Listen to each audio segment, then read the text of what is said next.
Tennessee, all over the country, but Tennessee as well had a great number of motor vehicle crashes and deaths over the years. It increased, and during COVID, it was worse than ever.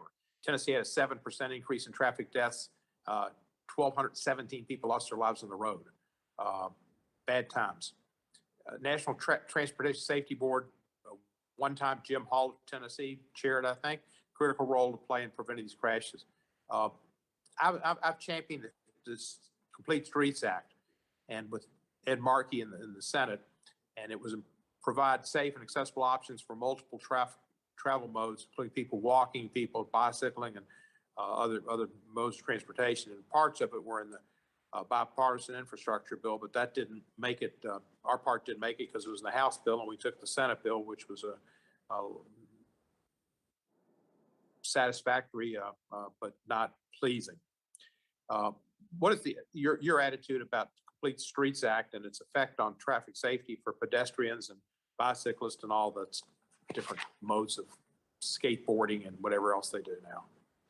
Thank you for the question. I share your concerns about the increase in crashes and traffic deaths on our roads, particularly with respect to pedestrians and bicyclists, which are now at an astounding more than 7,000 nationally annually, and it's only increasing. How we build our roads right now is for efficiency and not for safety, and that has to be the priority. The NTSB does not have a recommendation focused on complete streets. However, we have issued reports on pedestrian safety, bicycle safety, and motorcyclist safety, which really talks about refocusing and incorporating the needs of all road users in design and planning and infrastructure investment.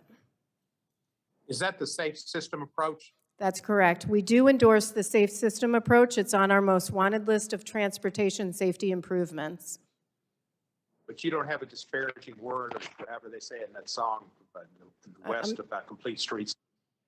We don't have a specific recommendation on complete streets itself. However, we strongly support the safe system approach for eliminating fatalities and serious injuries on our roads.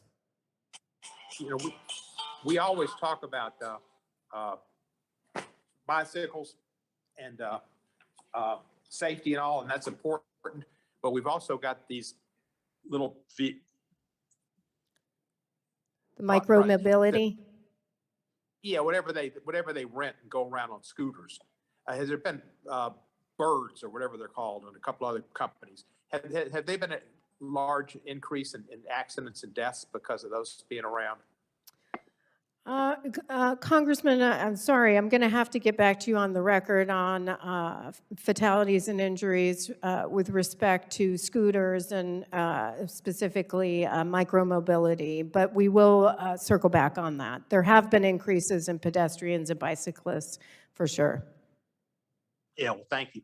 Do you have any involvement with the FAA on the dealing with the 90-second rule of getting people off of airplanes in emergencies? We do have some recommendations on getting people off aircraft in emergencies, including making sure that that occurs promptly.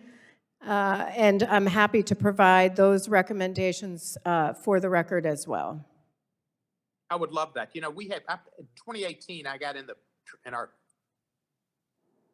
transportation bill might have been the FAA reauthorization, the study of seat size and pitch to see if this continued shrinking of seats and pitch made it less likely that they could evacuate a plane in the 90 seconds that is required by law.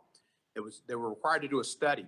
Mr. Dixon, on his last day before he absconded from Washington, released the study, which had nobody in the study that they tested. They said, oh, they could get people off in 90 seconds. There was nobody in their study over 60 years of age, nobody with a disability, nobody with a child, nobody pregnant, no pets, nothing like that at all. So it wasn't representative of the flying public.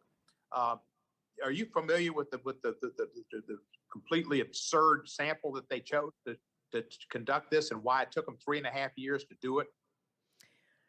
Sir, I'm not familiar with that study, but it's something I'm pleased to look at and to also look at our recommendations to see if we have recommendations that would address that. I don't believe we do, but I will circle back with you on that.